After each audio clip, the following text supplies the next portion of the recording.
Madam మన ఇంట్లో మన అమ్మని అక్కని అందరిని ఎలాగ మనం రెస్పెక్ట్ చేస్తామో అలాగే బయట ఆడపిల్లల్ని కూడా అలాగే రెస్పెక్ట్ ఇవ్వాలి. అర్థమైందా? మరి ఎప్పుడు పట్టుకొని పాపకి పెట్టాలి. గుడ్.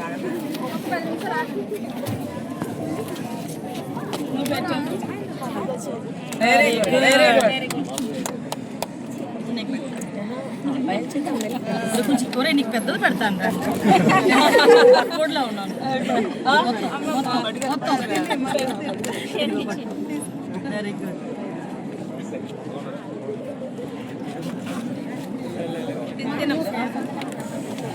ఇది అయిపోయి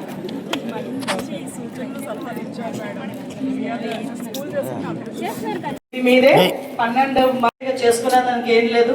మనం కనుక ధైర్యంగా ఉంటే ప్రతిరోజు బాలికల దినోత్సవమే. అది మాత్రం ఎందుకు చెప్తానంటే ఈ రోజులో చాలా మందికి నేను చూస్తున్నాను, నేను పర్టికులర్గా నేను అబ్జర్వ్ చేస్తున్న హోమ్ మినిస్టర్గా నేను ప్రమాణ స్వీకారం చేసిన తర్వాత నుంచి కొన్ని సందర్భాల్లో చూస్తే మీరందరి వయసులో ఎలా అంటే నా పిల్లల కన్నా మీరు మంది చిన్న వయసు, ఇంకా చిన్నపిల్లలే మీరు. సో చాలా మందిని చూస్తూ ఉంటే కొన్ని సందర్భాల్లో భయం వేస్తుంది.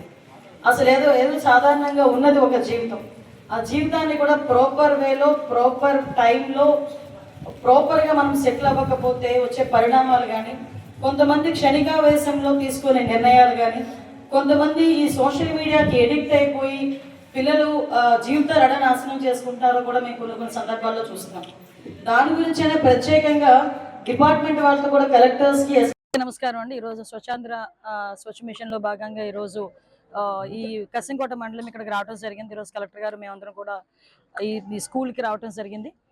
ముఖ్యంగా ఇక్కడికి వచ్చిన తర్వాత ఇక్కడ కంపల్సరీగా గౌరవ ముఖ్యమంత్రి గారు ప్రత్యేకంగా స్వచ్ఛాంధ్ర మీద దృష్టి పెట్టి వచ్చిన 1.5 year నుంచి కూడా ప్రతి నెల ఒక నియోజకవర్గంలో ఈ కార్యక్రమంలో ఆయన కూడా పాల్పంచుకోవటం, అదేవిధంగా కలెక్టర్లు, అదేవిధంగా మంత్రులు, ఎమ్మెల్యేలు అందరూ కూడా ఈ కార్యక్రమంలో పాల్పంచుకోవడం కూడా జరుగుతుంది. అంటే ప్రత్యేకంగా పరిశుభ్రత మీద ఎంత దృష్టి పెట్టారో గౌరవ ముఖ్యమంత్రి గారు మనందరికీ కూడా అర్థమవుతుంది. ఈ రోజు ఇక్కడ నుంచి ప్రారంభమవుతున్న ఈ కార్యక్రమంలో ప్రత్యేకంగా ఏదైతే బాత్రూమ్స్ ఏదైతే యూజ్ చేస్తున్నామో వాడు ఎలాగ యూజ్ చేయాలి, అదేవిధంగా కన్స్ట్రక్షన్ లేని చోట ఎక్కడైతే వాష్రూమ్స్ కన్స్ట్రక్షన్ చేయాలో అక్కడ కన్స్ట్రక్షన్ చేయాలన్నది, అదేవిధంగా ఏదైతే డ్రైనేజ్ వాటర్ అవుట్లెట్స్ ఏదైతే ఉన్నాయో వాటన్నిటిని కూడా ప్రాపర్గా పెట్టాలి. గ్రామాల అభివృద్ధి అన్నది ఇంటి నుంచి కూడా స్టార్ట్ అవ్వాలనే ఉద్దేశంతో స్కూల్ లెవెల్లో ఉన్న స్కూల్ పిల్లలకి కూడా అవేర్నెస్ క్రియేట్ చేయడానికి ఈరోజు గ్రామాల నుంచి స్కూల్ లెవెల్ నుంచి కూడా ఈ కార్యక్రమాన్ని చేపట్టడం జరిగింది. ఇది అతి తొందరలోనే సక్సెస్ఫుల్గా పూర్తయి స్వచ్ఛాంధ్రప్రదేశ్ ఏదైతే మేము కలలుగన్న స్వచ్ఛాంధ్రప్రదేశ్ ఏదైతే ఉందో అది అతి తొందరగానే మేమందరం కూడా సాకారం చేసుకుంటాం నమ్మకం కూడా మాకుంది. అదేవిధంగా ఈరోజు వరల్డ్స్ బాలికా దినోత్సవం, ప్రపంచ బాలికా దినోత్సవం. ఈ రోజు ఈ కార్యక్రమాన్ని కూడా ఈ స్కూల్లో నేను జరుపుకోవడం అనేది కూడా నాకు నిజంగా చాలా అదృష్టం కింద భావిస్తున్నా. ఈ రోజు ప్రతి స్కూల్లోని ఉన్న ఆడపిల్లలే కాదు, ప్రతి ఆడపిల్ల చదువుకోవాలనే ఉద్దేశంతో ఈరోజు ముఖ్యమంత్రి గారు కానీ, అదేవిధంగా ఉప ముఖ్యమంత్రి గారు కానీ, నారా లోకేష్ గారు కానీ ప్రత్యేకంగా దృష్టి పెట్టి ఈరోజు గర్ల్ చైల్డ్ ఎడ్యుకేషన్ మీద ఎంత దృష్టి పెట్టామో గర్ల్ చైల్డ్ ప్రొటెక్షన్ మీద కూడా అంతే దృష్టి పెట్టడం జరిగింది. ఈరోజు ఈ అంతర్జాతీయ బాలికా దినోత్సవం సందర్భంగా బాలికలందరికీ కూడా శుభాకాంక్షలు తెలియజేసుకుంటూ వాళ్ళందరూ కూడా చాలా ధైర్యంగా మంచిగా చదువుకొని మంచిగా వాళ్ళ భవిష్యత్తు రూపుదిద్దుకోవడానికి ఈ గవర్నమెంట్ ఎప్పుడు కూడా ముందుంటుందని చెప్తూ వాళ్ళందరికీ కూడా ఆశీస్సులు అందజేస్తున్నాం.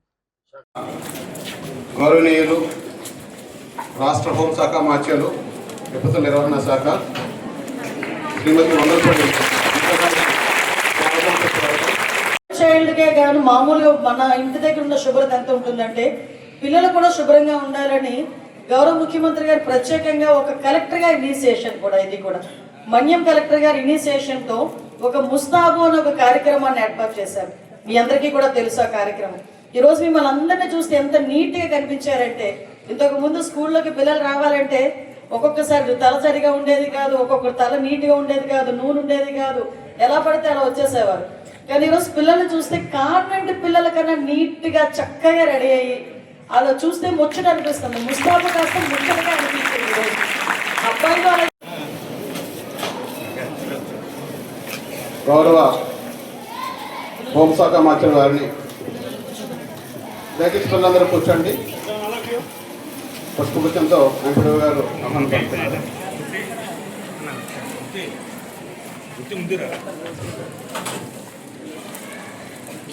బయటికి మాట్లాడాలంటే సిగ్గుపడేవాళ్ళు, కానీ ఈరోజు చాలా విషయాలు బయటికి మాట్లాడకపోతే సిగ్గుపడే పరిస్థితి వచ్చింది. ఎందుకంటే బయటికి మాట్లాడాలంటే సిగ్గుపడే పరిస్థితి నుంచి కొన్ని విషయాలు ఓపెన్గా మాట్లాడి ఆ సైలెంట్ని బ్రేక్ చేస్తే కొన్ని విషయాలు చాలా వాటికి సమస్యకి పరిష్కారం వస్తుంది. ఇంతకు ఆ పిల్లలు మా దగ్గర నుంచి అమ్మ వాళ్ళు మాకు బాత్రూమ్స్ లేదు, మాకు కట్టేసి ఇవ్వండి. మొన్న నేను అమ్ముకుని విలేసాను. ఏం చదువుతున్నారు?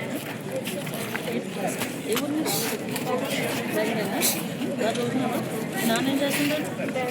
డ్రైవర్. ఏంటి? కార్ డ్రైవింగ్ చేస్తున్నాడు. అమ్మ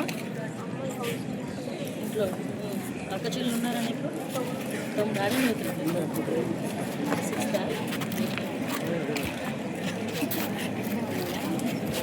స్కూలేనా? ప్రైవేట్ స్కూల్లో చదివిస్తున్నారు మీ నాన్న? నాన్న చెప్తాడు. నిన్ను గవర్నమెంట్ స్కూల్లో చదివించి ఆ ప్రైవేట్ స్కూల్ ఎందుకు చదివిస్తున్నాడు? అంటే మీ నాన్నకి నువ్వంటేనే మీ నాన్నకి ఇష్టం.